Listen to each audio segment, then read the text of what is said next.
मुझे लगता है कि कैबिनेट मंत्री साले मोहम्मद साहब, मुझे पता नहीं वो कितनी क्लास पढ़े हुए हैं और कौन सी कॉलेज या स्कूल में पढ़े हुए हैं, मुझे जानकारी नहीं है, उस पर टिप्पणी नहीं करना चाहता।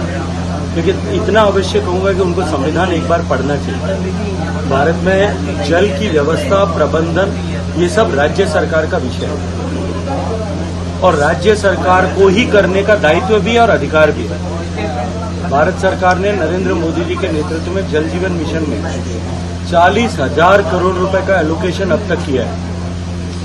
साले मोहम्मद साहब को जवाब इस बात का देना चाहिए, इस प्रदेश की जनता को भी, क्योंकि वो कैबिनेट मिनिस्टर है, कि क्यों करके राजस्थान आज सबसे पिछड़े हुए प्रदेश प्रगति की दौर में नीचे से दूसरे नंबर पर क्यों है और उसकी जिम्मेदार उनकी सरकार है या नहीं। और दूसरा, उनको पोखरण और जैसलमेर की जनता, जहां वो प्रभारी मंत्री भी हैं, उनको भी जवाब देना चाहिए कि देश के सबसे कम जिन जिलों में काम हुआ है उसमें से वो एक क्यों है।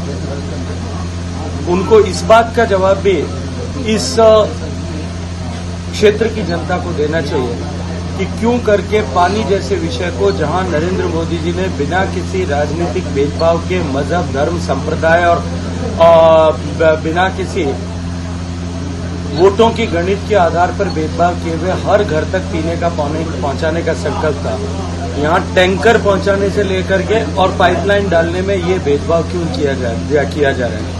मुझे लगता है अपने गिरेबान में झांक करके उनको देखना चाहिए। मोदी जी ने यूपीए की सरकार के समय बने हुए उस 14वें आयोग, वित्त आयोग की सिफारिशों को माना, डिविजिबल पूल को बढ़ा करके 32 से 42% कर दिया। जब 10% आपको बढ़ा करके पैसा दिया, जिससे राजस्थान जैसे प्रदेश को लगभग 8-9 हजार करोड़ रुपए एडिशनल मिलने लगे। अब उसको आपने पानी के नाम पर लिया था, आपको पानी के नाम पर खर्च करना चाहिए था।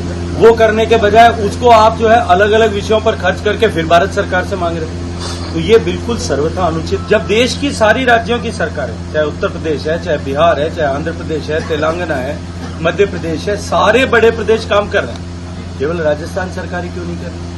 क्यों राजस्थान सरकार सबसे पिछड़ी हुई है? राजस्थान सरकार के पास में महिलाओं को मोबाइल देने के नाम पर इकट्ठा करके और पैसा देने के लिए 28,000 करोड़ रुपए है, और राजस्थान की जनता के प्यासे कंठ की प्यास बुझाने के लिए उनके पास में पैसा नहीं है। इसकी जवाब जनता, प्रदेश की जनता मांगती है।